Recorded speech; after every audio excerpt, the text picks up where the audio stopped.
Иш кагаздарын мамлекеттик тилде жүргүзүүнү үйрөнүү үчүн алгач сөз байлыкты өстүрүп, тааным чөйрөбүздү кеңейтип алалы. Чтобы научиться вести дело производства на государственном языке, прежде всего нам следует совершенствовать свой словарный запас и расширить границы познания.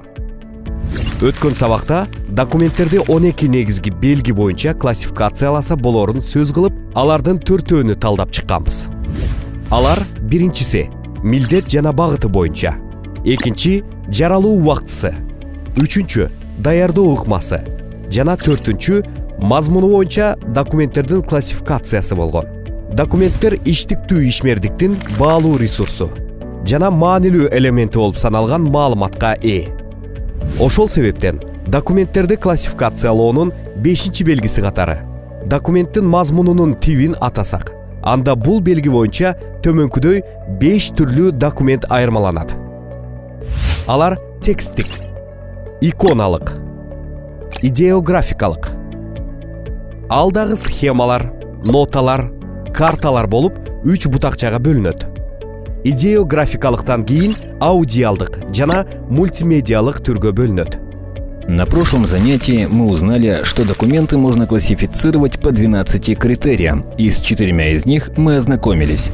Это были: первое – по назначению, второе – по времени создания, третье – по способу изготовления, четвертое – по содержанию. Документы содержат информацию, являющуюся ценным ресурсом и важным элементом деловой деятельности. В связи с этим, если в качестве 5-й основы классификации документов можно назвать тип их содержания, то можно различать следующие 5 видов документов: текстовые, иконические, графические, идеографические. Идеографические делятся еще на 3 подвида. Это схемы, ноты, карты. После идеографической классификации идут аудиальные и мультимедийные. Документтерди классификациялоонун 6-чы белгиси катары заманбап документтердин көрүнүү ыкмасын атасак, анда бул белги боюнча документтер кагаз бетине түшүрүлгөн жана электрондук болуп айырмаланышат. 6-я основа классификации документов – это способ их представления. Ее можно различать по 2 видам документов – на бумажных носителях и электронных. Ал эми документтерди классификациялоонун 7-чи белгиси документтердин теги. Бул белги боюнча документтер жеке жана кызматтык болуп айырмаланышат. Жеке документтерге арыз, өмүр баян, таржымал, чакыруу, кулактандыруу, тил кат, түшүнүк кат кирет. Кызматтык документтерге болсо акт, баяндама кат, буйрук, келишим, көрсөтмө, протокол, нускаама, билдирме, токтомдор. 7-я классификация – это происхождение документов. У нее тоже 2 вида документов – личные и служебные. К личным документам относятся заявление, автобиография, резюме, приглашение, объявление, расписка, объяснительная. А акт, докладная записка, приказ, договор, указание, протокол, инструкция, заявка, постановление – это служебные документы. Документтерди классификациялоонун 8-чи белгиси катары документтердин татаалдыгын атасак, анда бул белги боюнча документтер жеңил жана татаал болуп бөлүнөт. Если в качестве 8-й основы классификации документов можно назвать их сложность, то можно различать 2 вида документов – легкие и сложные. 9-чу белги документтердин ыкчамдыгы. Бул белги боюнча документтер 3кө бөлүнөт: өтө ыкчам жана ыкчам эмес.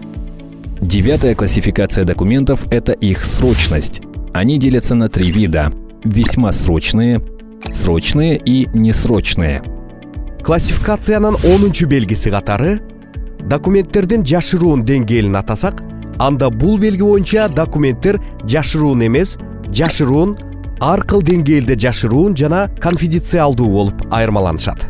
Если в качестве 10-й основы классификации документов можно назвать уровень секретности, то можно различать 4 вида документов – несекретные, секретные, с разным уровнем секретности и конфиденциальные.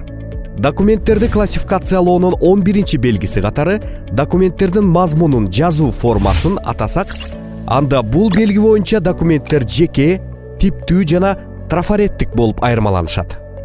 В качестве 11-й основы классификации документов можно назвать форму изложения. По ней 3 вида документов – индивидуальные, типовые и трафаретные. Классификациялоонун 12 белгиси документтерди жөнөтүү багыты. Ал боюнча документтер кириш кат жана чыгыш кат болуп айырмаланышат. Последнее.